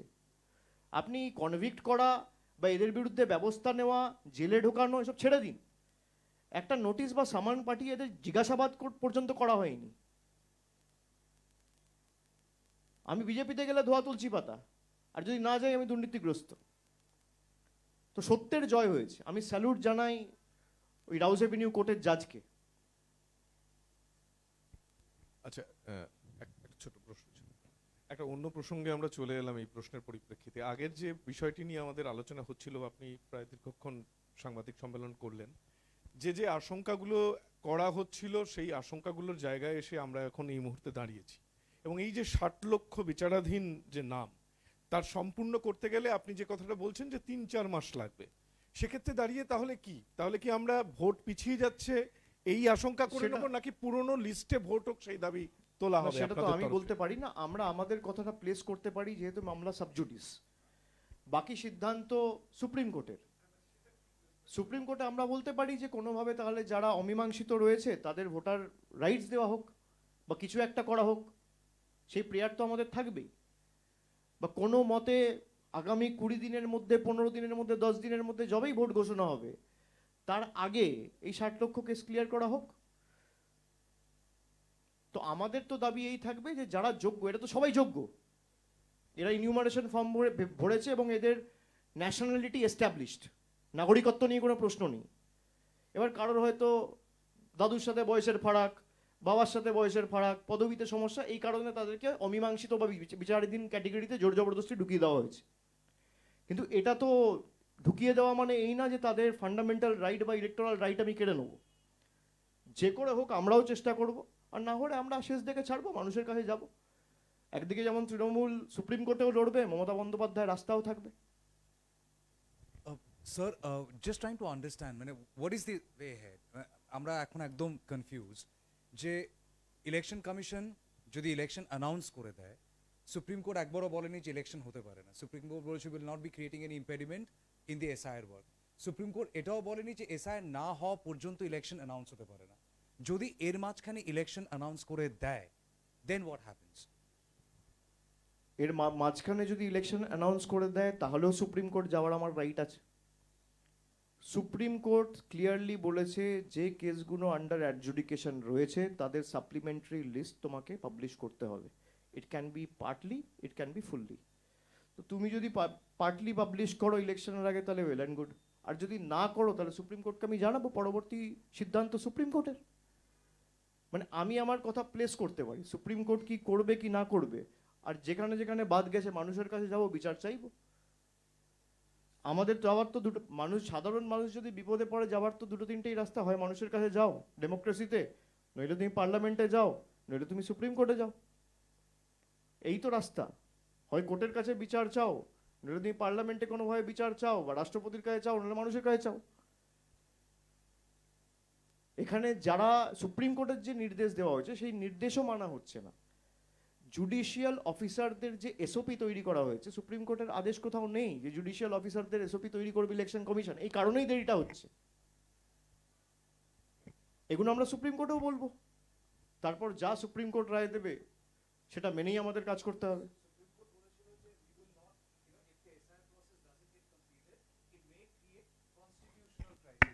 Do you suspect that with all this, what you are I alleging, apprehend, yes. that BJP is trying to create a constitutional crisis Yes. in Bengal? Yes, and to me it looks like a very carefully drafted strategy where they're taking the judicial route without putting any blame on any judges or justices. They're taking the judiciary route to delay the election and impose something like a precedence rule. Because they can't face the people. They doesn't have the courage to face the people. So we can only hope that the judiciary acts and stand up to protect the soul of the country. That's it. দুটো প্রশ্ন। প্রথম প্রশ্ন হচ্ছে আপনি নিজেও বললেন যে রাজ্যে একাধিক সংখ্যালঘু বিধায়ক, আপনাদের নেতা, তাদের নাম বাদ দেওয়া হয়েছে। বিজেপি বারবার খালি সংখ্যালঘু বলে না, সংখ্যালঘু রয়েছে, তপশিলি রয়েছে, এসটি রয়েছে, একাধিক রয়েছে। বিজেপি আমি যে বিডিওর নাম বললাম সব তো হিন্দু। আমি যে বিধানসভাগুলো আপনাকে দিলাম সেখানে বিজেপি কোথাও 18,000 20,000 ভোট পেয়েছে। 18,000 20,000 ভোট মানে 8-10% ভোট। এবার যেখানে আমি 10% ভোট পেয়েছি, 2,000 কোটি টাকা 2,500 কোটি টাকা খরচা করে, হাজার হাজার কোটি টাকা নেতারা এসছে গেছে, টাকার পর টাকা ঢেলেছে, তারপর 20,000 22,000 ভোট, 18,000 ভোট একটা বিধানসভায়।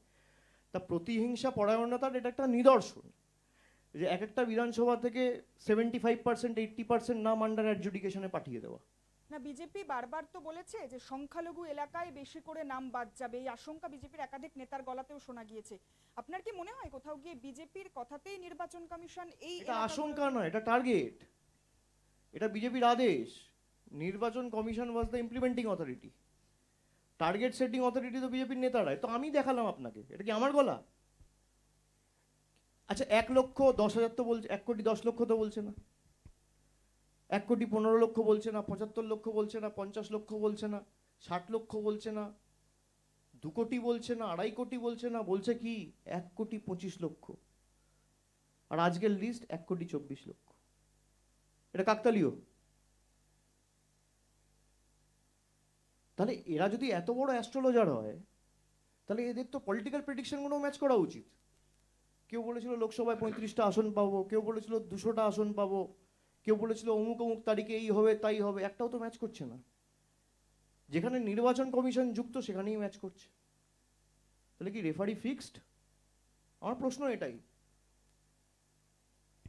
দাদা এর বাইরে একটা প্রশ্ন করি। আমরা একটি সাক্ষাৎকারে দেখতে পেলাম সজল ঘোষ, সৌরভ গঙ্গোপাধ্যায় আমরা জানি যে বাংলার গর্ব এবং একই সঙ্গে অমর্ত্য সেন। সৌরভ গঙ্গোপাধ্যায় প্রসঙ্গে তিনি বলছেন দালাল এবং অমর্ত্য সেন প্রসঙ্গে বলছেন গুড ফর নাথিং।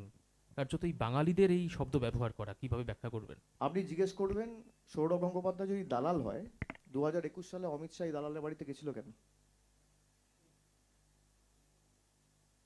কি দালালি ছিল? সজল ঘোষকে জিজ্ঞেস করবেন।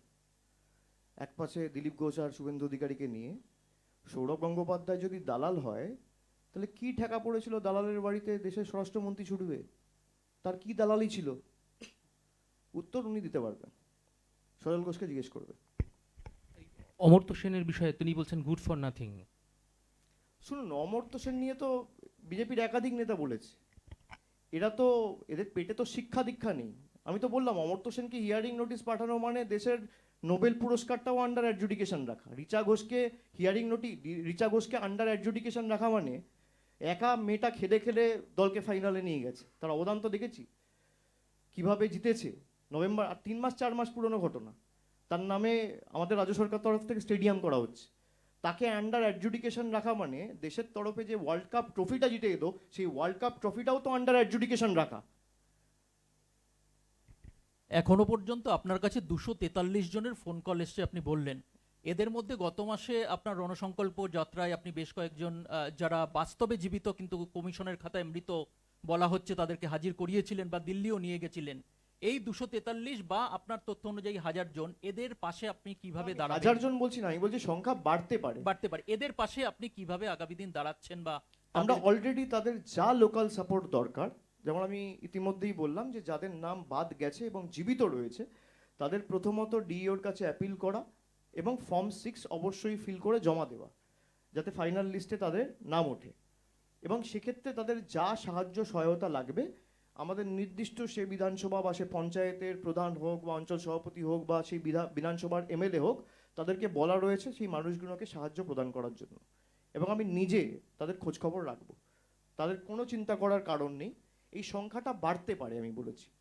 এই 243টা 1000ও হতে পারে, 10,000ও হতে পারে, 500ও হতে পারে। এখন তো একদিনও হয়নি, কালকে দুপুরের পর থেকে খবর আসা শুরু হয়েছে। আমি আজ সকাল পর্যন্ত যে লিস্ট পেয়েছি সেখানে 243 জনের নাম রয়েছে যারা জীবিত রয়েছে, হার্টি অ্যান্ড হেলদি। তাদেরকে দেখিয়ে দেওয়া হয়েছে মৃত। যেমন আপনি দেখবেন কালকে নৈহাটিতে আমাদের এক কাউন্সিলর, সেই কাউন্সিলর, তার মা, তার বাবা, 3 জনকে দেখিয়ে দেওয়া হয়েছে ডেড। আরে এটা তো ক্রিমিনাল অফেন্স। যারা কাজ করছে তারা ভাবছে যে আমরা পদে আছি, আমাদের বিরুদ্ধে কোনো মামলা হবে না। হবে, সব হবে। বিজেপি থাকবে না, দেশের সংবিধান থাকবে। যেদিনকে আপনি পদে থাকবেন না, এফআইআরও হবে, আপনাদের বিরুদ্ধে ব্যবস্থাও হবে। এসব টেম্পোরারি। তখন কোনো গুজরাটের নেতারা বাঁচাতে আসবে না, কারণ তাদের বিরুদ্ধেও মামলা হবে, তাদেরকেও টানা হবে। তারা যেভাবে দেশটাকে ছাড়কাড় করেছে নিজেদের স্বার্থ চরিতার্থ করতে, কাউকে স্পেয়ার করা হবে না। এবং মানুষই এদের অ্যাডজুডিকেশনে রাখবে। মানুষ তো ডেকেছে, বিজেপিকে তো সিঙ্গেল মেজরিটি দেয়নি, তারপর বিজেপির এই দম্ভ। তা এরাই যদি 300 সিট পেয়ে ক্ষমতায় আসতো তাহলে কি করতো? মানুষ বুঝুক। আর শেষ প্রশ্ন, একটা বিজেপি বাংলায় পরিবর্তন যাত্রা শুরু করেছে, কিভাবে সেটাকে আপনি দেখছেন? কি পরিবর্তন যাত্রা? তাদের একটা কর্মসূচি নিয়েছে তারা গোটা রাজ্য জুড়ে। গণতান্ত্রিক দেশ, যে যা ইচ্ছা তাই করতে পারে, যে কোনো মিটিং করতে পারে, করুক, অসুবিধা কি আছে? ও রথযাত্রা, আমি তো বাঙালি, সচরাচর আমরা আষাঢ় শ্রাবণ মাসে রথ হয় শুনেছি, ফাল্গুন মাসে রথ হয় শুনিনি। ফাল্গুন মাসে চৈত্র মাসে রথ হয় কোনোদিন বাপের জন্মে শুনিনি। তো যারা রথযাত্রা করবো তাদেরকে বলবো রথটা সযত্নে রাখবেন, তার কারণ উল্টো রথ করে আবার ওটা এখানেই ফিরে যেতে হবে।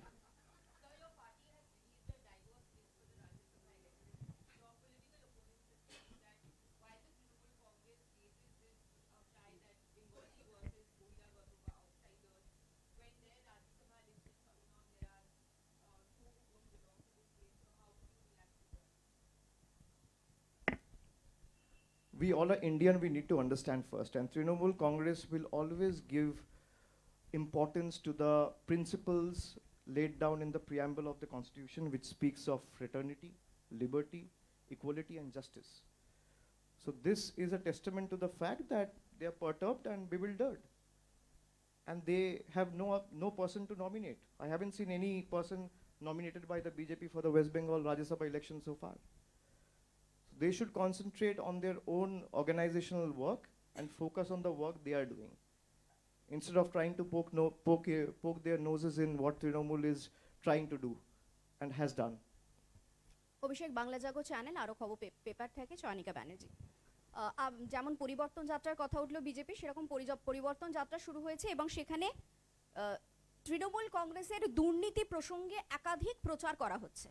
যেখানে বাংলার জিডিপি রেট এত বেশি, সেখানে দাঁড়িয়ে যেভাবে বাংলার মনীষীদের সম্পর্কে বিজেপিরা ধারণা রাখেন না, তারা কি এ ব্যাপারেও কোনো ধারণা না নিয়ে এ রাজ্যে প্রচার করতে আসছে? যেখানে প্রধানমন্ত্রী বঙ্কিমচন্দ্র চট্টোপাধ্যায় সাহিত্য সম্রাটকে বঙ্কিমদা বলে, আপনি কি আশা করতে পারেন? এদের থেকে আশা করাই ভুল। এরা যা ইচ্ছা করবে। ওই যে বললাম রথযাত্রা, বাংলার কৃষ্টি সংস্কৃতি যায় না। রথে কারা চড়ে? রথে দেব দেবী ভগবানরা চড়ে। মানে নিজেদের মাথায় ঢুকে গেছে আমরা ভগবান। আমরা তো রথযাত্রা করছি না। আমরা বলুন না, যারা বাংলায় বসবাস করি তারা কি দেখে আসি? যে রথে জগন্নাথ ঠাকুর থাকে, অন্য ঠাকুরদের রথ হয়, শিব ঠাকুরকে আমরা কোনো সময় রথে বসিয়ে টানি, হনুমানজিকে টানি, দেব দেবীর জন্য রথ হয়। বিজেপির নেতারা যদি রথে থাকে তাহলে তারা বাংলার কৃষ্টি সংস্কৃতি সম্পর্কে তারা সম্যক ধারণা প্রদান করবে আমি আশা করব কোত্থেকে? তারা রয়েছে রথে, আমরা রয়েছি পথে।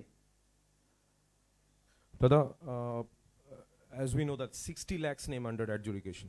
Now, are you apprehending that BJP is influencing judicial officers so that maximum names can be deleted from these 60 lakhs so that they get benefited? See, I have played a video in front of you, and all of you present here have seen that it is the BJP leaders who have said that 1.25 lakh voters will be deleted from Bengal. It is not me. So they have already set a benchmark. And it is not my apprehension. The order that was given by the Rouse Avenue Court 2 days back with regard to the unlawful arrest and detainment of the then Chief Minister of Delhi, Arvind Kejriwal, is a testament to the fact that a part of judiciary is working in connivance with the BJP. Why I say this? Because we have seen there has been precedence before. When I spoke in the general budget last month, all of you must have seen, I spoke of two Indias. I quoted two Indias and I spoke about how I represent two Indias and the dichotomy that still exists between the two Indias. So I can use that analogy again and say that I come from an India where we see judges who works tirelessly and works impartially and operates so that the government functions remaining within the ambit of law and constitution. And I also come from an India where the former Chief Justice of India illegally occupies a bungalow after demitting office and still illegally holds it for 8 months, where to an extent where the Supreme Court has to write to the Ministry of Home Affairs for its repossession. So that is why we say, he is not any Tom, Dick or Harry. He is the former Chief Justice of India. When the former Chief Justice of India is breaking rules, what do you expect? You are supposed to hold that bungalow for 6 months. Under what rule and provision, if this is the example and precedence the former Chief Justice of the country is setting, and the government is not acting, then we all know what is the affairs of judiciary, what is the state of judiciary in the country. অভিষেক দা, যেহেতু এটা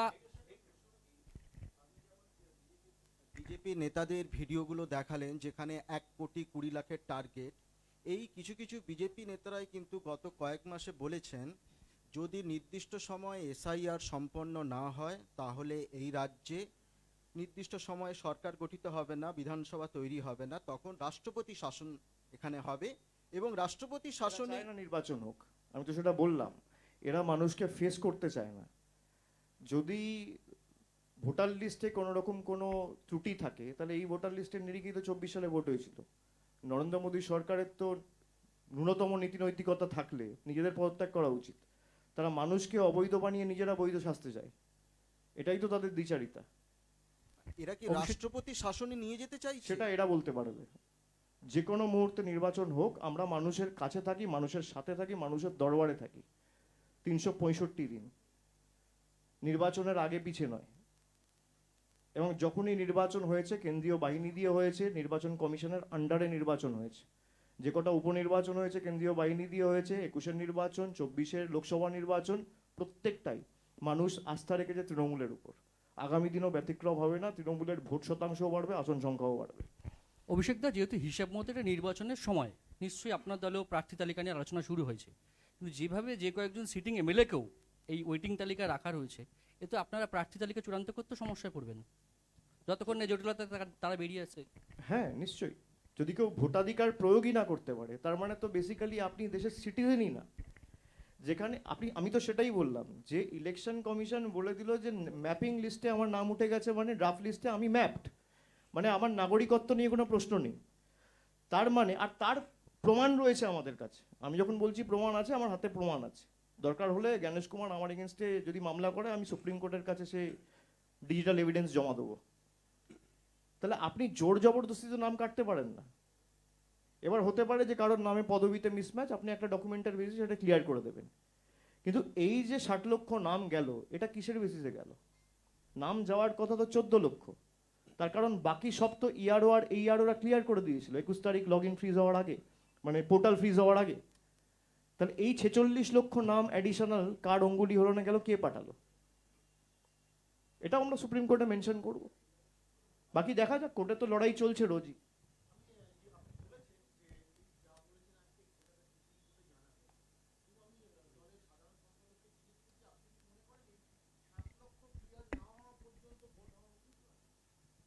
আমি বলেছি এদের voter, প্রথমত আপনি বুঝুন একটা জিনিস, আপনারা এক প্রশ্ন আমাকে আলাদা আলাদা করে 5 জন করলেন।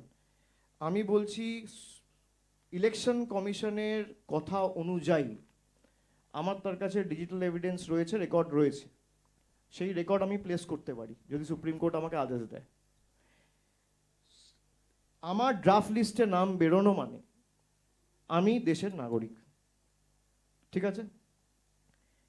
আমি যদি দেশের নাগরিক হই তাহলে তো আমার ভোটাধিকার থাকবে, আপনি তো আমার ভোটাধিকার কাটতে পারেন না।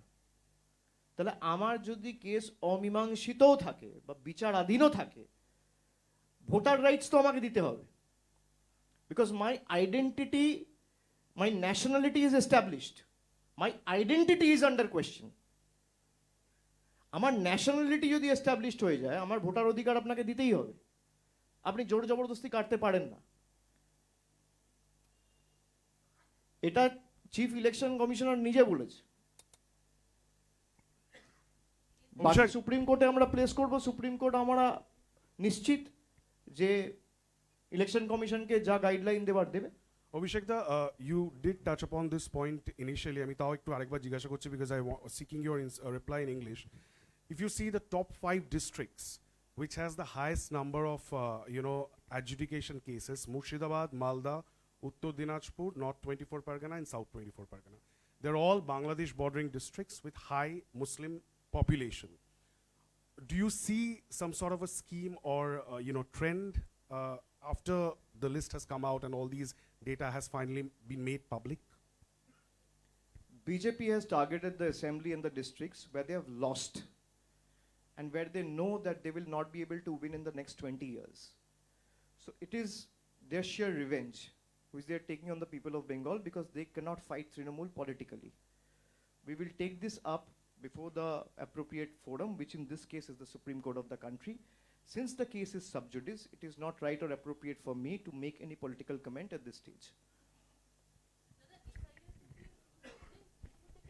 একাধিকবার আপনাদেরকে সুপ্রিম কোর্টের দ্বারস্থ হতে হয়েছে, বারে বারে সুপ্রিম কোর্টে, এমনকি চূড়ান্ত তালিকা যখন ভোটার তালিকা প্রকাশ হলো তারপরেও একাধিক অভিযোগ, সেগুলো নিয়েও আপনারা সুপ্রিম কোর্টে যাবেন।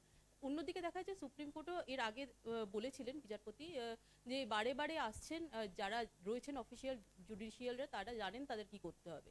পুরো বিষয়টাকে আপনি কিভাবে দেখছেন যে বারে বারে সুপ্রিম কোর্টের দ্বারস্থ হতে হচ্ছে একটা গণতান্ত্রিক রাষ্ট্রে? বিচার পেতে গেলে তো আমাকে লড়াই করতেই হবে, সেটা হাইকোর্টেও করতে হতে পারে, সুপ্রিম কোর্টেও করতে হতে পারে। দেশের তো এই দুরবস্থা, যেখানে নির্বাচন কমিশন আমরা কি এক্সপেক্ট করতাম, যে নির্বাচন কমিশন অলওয়েজ নিউট্রাল। আমরা টিএন সেশনের মতো লোকেদের দেখেছি যারা এই নির্বাচন কমিশন পরিচালনা করেছে, এসওয়াই কুরেশিকে দেখেছি।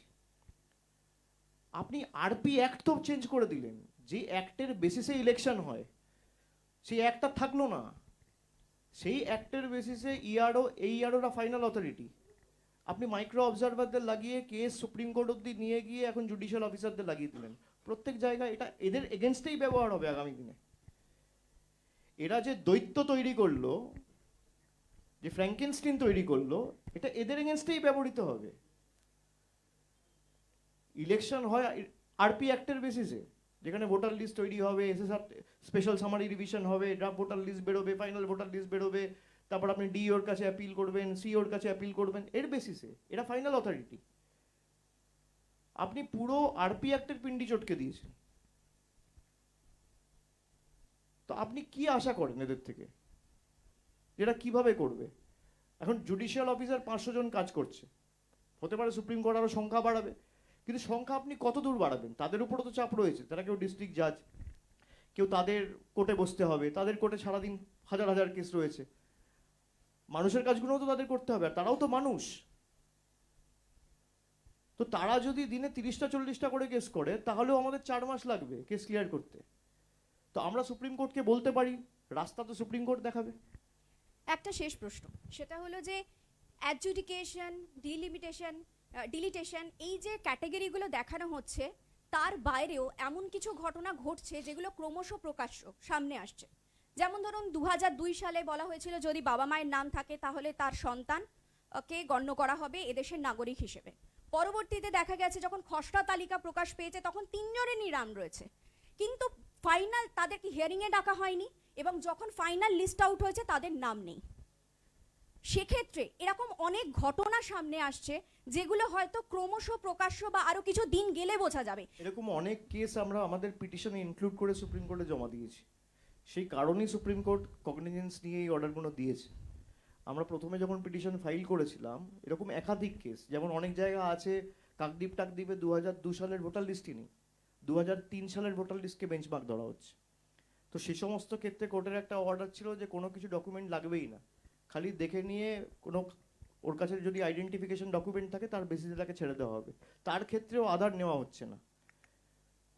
আমার সোজা প্রশ্ন হচ্ছে যে যদি আমার ড্রাফট লিস্টে নাম থাকে তাহলে আধার তো আমার আইডেন্টিটি, সেটা তো একটাই এক কার্ড, যেটা সুপ্রিম কোর্ট বলে দিয়েছে তার বেসিসে হবে। সুপ্রিম কোর্টের অর্ডারের পরেও এরা নিজেদের মতো করে এসওপি তৈরি করছে, জাজেদের বোঝাচ্ছে, এবং ম্যাক্সিমাম জুডিশিয়াল অফিসার সুপ্রিম কোর্টের গাইডলাইন ফলো করে কাজ করছে। কিছু লোক তো কনফিউজ হচ্ছে, তার কারণ সুপ্রিম কোর্টের গাইডলাইন আর এরা যে এসওপি তৈরি করেছে দুটোর মধ্যে পার্থক্য রয়েছে। তো আমি সবার কাছে অনুরোধ করব, আবেদন রাখবো যে আপনারা সুপ্রিম কোর্টের গাইডলাইন মেনে কাজ করুন। সুপ্রিম কোর্ট বলেছে Aadhaar is to be accepted, election commission বলছে আধার চলবে না, ডোমিসাইল সার্টিফিকেট চলবে না। দুটো তো contradictory.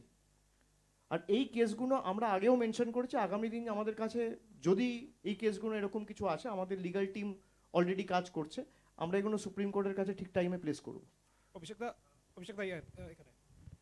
As you mentioned that you anticipate that a constitutional crisis can come up and we might see a president's rule like a situation ahead of the elections. What will be the impact of it if that happens? What will be the impact of it on Trinamool level, on Trinamool Congress's grassroots level workers and leaders? Because especially ahead of a high-pitched election, if challenge them, let them do it. It is my open challenge to the BJP. If you have the guts and gall, impose president's rule. And I'll see you in the court of the people.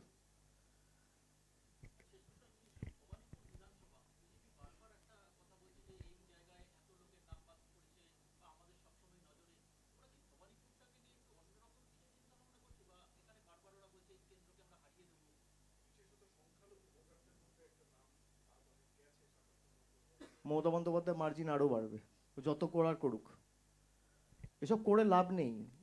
এসব ভাবছে যে 30,000 40,000, এখনো তো 1.5 লক্ষ নাম রয়েছে voter লিস্টে। ভবানীপুরের voter লিস্টে আমি যতদূর দেখছিলাম 1,58,000 না 1,60,000 নাম রয়েছে।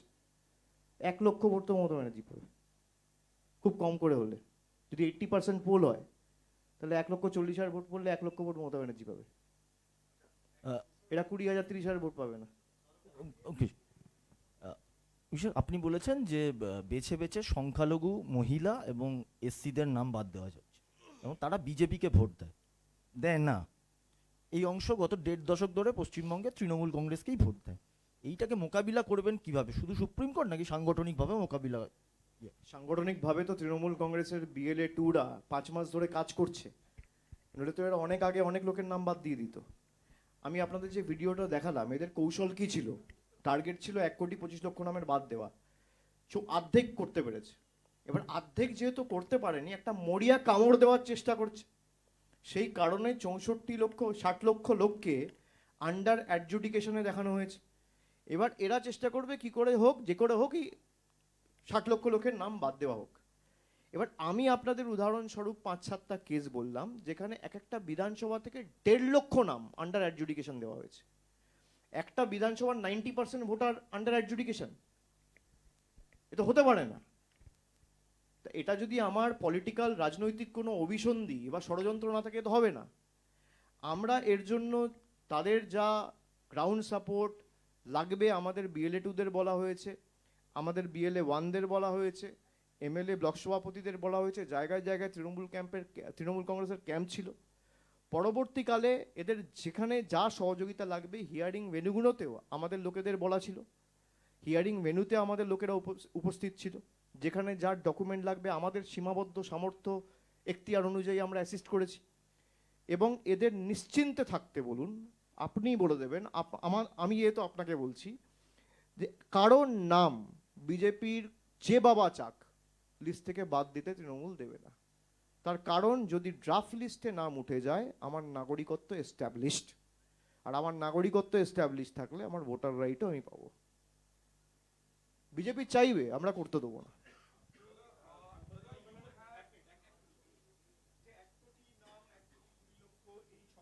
বারে বারে বিজেপি নেতাদের মুখে আসছিল। এবার বিজেপি নেতাদের মুখে একটা কথা বারংবার 2-3 দিন ধরে খুব বেশি রকম শোনা যাচ্ছে যে পৃথিবীর কোনো শক্তি নেই এবারে নির্বাচনে তৃণমূলকে ক্ষমতায় আনা, তৃণমূল কংগ্রেস এবার ক্ষমতায় থাকবে না, বলছেন শ্রমিক ভট্টাচার্য। একই কথার শোনা যাচ্ছে নিতিন নবীনের মুখে, তিনি বলছেন এবারে সময় এসে গেছে বাংলা থেকে অনুপ্রবেশকারীদের তাড়াবার। আমি 28 তারিখ যখন SIR এর নোটিফিকেশন ইস্যু হয়েছিল, তার 2 দিনের মধ্যে একটা প্রেস করেছিলাম। আমি বলেছিলাম যে আমার ওপেন চ্যালেঞ্জ বিজেপি নেতাদের কাছে, বড় বড় ভাষণবাজি গলা ফাটিয়ে মিডিয়ার কাছে লাভ নেই। আপনি যদি মানুষের উপর আস্থা ভরসা রাখেন, আপনি আমার চ্যালেঞ্জ অ্যাকসেপ্ট করুন। আমার চ্যালেঞ্জ কি? যে আপনি SIR করুন, FIR করুন, বিচার ব্যবস্থা ইউজ করুন, সংবাদ মাধ্যম ইউজ করুন, এজেন্সি ইউজ করুন, কেন্দ্রীয় বাহিনী ইউজ করুন, ইনকাম ট্যাক্স ইউজ করুন, ED ইউজ করুন, CBI ইউজ করুন, যা আছে ইউজ করুন। তৃণমূল কংগ্রেস আরও শক্তিশালী হবে মানুষের আশীর্বাদে। তার মানে তৃণমূল কংগ্রেসের যা আসন সংখ্যা ছিল সেটা বাড়বে। যদি না বাড়ে, আমি এদের কাছে প্রকাশ্যে ক্ষমা চাইব। আর যদি বাড়ে, মানুষের কাছে ক্ষমা চেয়ে বাংলার যে 2 লক্ষ কোটি টাকা আপনারা গায়ের জোরে আটকে রেখেছেন, মানুষের কাছে নিঃশর্তভাবে প্রকাশ্যে ক্ষমা চেয়ে সেই 2 লক্ষ কোটি টাকাটা ছেড়ে দেবেন। এই আমার চ্যালেঞ্জ। আপনি আপনার চ্যানেলের তরফ থেকে বুমটা নিয়ে গিয়ে শ্রমিক ভট্টাচার্যের কাছে এই প্রশ্নটা করে ভিডিওটা আমায় পাঠাবেন। উত্তরটা দেখার আশায় আমি রইলাম।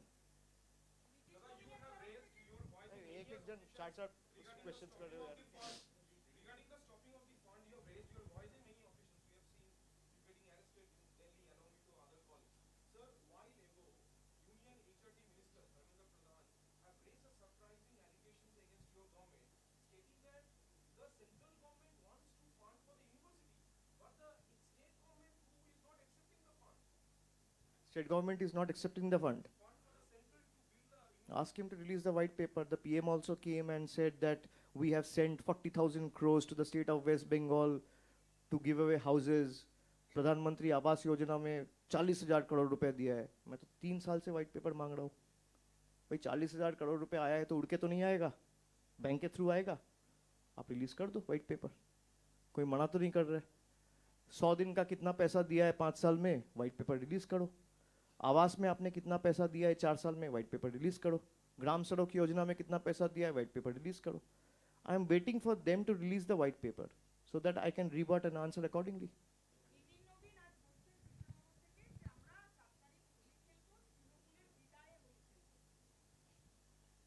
অনেক আবির কিনে রেখেছে, ইউজ হবে না. মেতে রেজাল্টের পর তাই হোলিটা আগে খেলে নিতে হবে. খেলে নি, আমরা সবাই মে মাসের প্রথম সপ্তাহে খেলবো. আমাদের তো সচেতন থাকতে হয়. হোলিতে অনেক দুর্ঘটনা ঘটে. যারা জনপ্রতিনিধি তারা হোলি খেলে না, তারা মানুষের সাথে থাকে, এলাকায় নজর রাখে, সবকিছু নজরদারিতে রাখে. আপনি বাজারে যান না, গেরুয়া আবিরের দাম বেশি না সবুজ আবিরের দাম বেশি, একটু খোঁজ নিয়ে আসুন.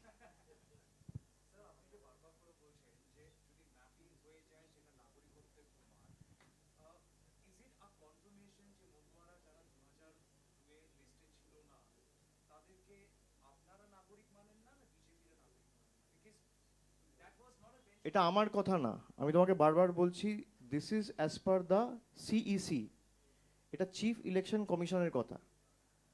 আমরা এসআইআর এর বিরুদ্ধে ছিলাম প্রথম দিন থেকে.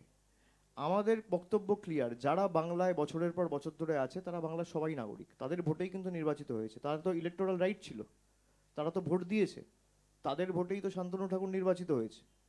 তা তারা যদি নাগরিক না হয় তাহলে শান্তনু ঠাকুরও এমপি না, অসীম সরকারও এমএলএ না, জগন্নাথ সরকারও এমএলএ না, এমপি না. আমরা সবাইকে নাগরিক মানি. কিন্তু বিজেপির লাগানো ইলেকশন কমিশনের চিফ ইলেকশন কমিশনের কথাও যদি আমি বেঞ্চমার্ক ধরি, তিনি বলেছেন যে যদি একবার ড্রাফট লিস্টে ইনিউমারেশন ফর্ম ফিল আপ করার পর নাম বেরিয়ে যায়, that means my nationality is established. তার মানে কোনো না কোনোভাবে আমার বাবা কাকার নাম তো ছিল রে ভাই 2002 সালের ভোটার লিস্টে. তো আমার বাবা কাকা মায়ের নাম যদি থাকে 2002 সালের ভোটার লিস্টে, তাহলে তো আমি দেশের নাগরিক. আমার বক্তব্য এটা. তুমি আমাকে জিজ্ঞেস করছো যে মতুয়াদের যাদের নাম ছিল না তাদেরকে কি আপনারা নাগরিক মানেন না? আমি সবাইকে নাগরিক মানি. যারা বাংলায় রয়েছে বছরের পর বছর ভোট দিয়েছে, সবার অবদান রয়েছে. তাদের ভোটই বিজেপি নিয়েছে, এখন তাদের নাগরিকত্বহীন করতে চাইছে বা করেছে কিছু লোককে. সব থেকে বেশি ক্ষতিগ্রস্ত তো মতুয়ারা. শান্তনু ঠাকুর বলছেন 2 লাখ 5 লাখ লোকের নাম বেড়ে বাদ যাবে. অসীম সরকার বলছে তোরা মরলে মর. এটা আমার কথা না. তো যারা ভোট দিয়ে বিজেপিকে জিতিয়েছিল, যে মতুয়া ভাইয়েরা বোনেরা, তারা বুঝুক যে এই দলটাকে ভোট দেওয়ার খাল কেটে কুমির আনা এক.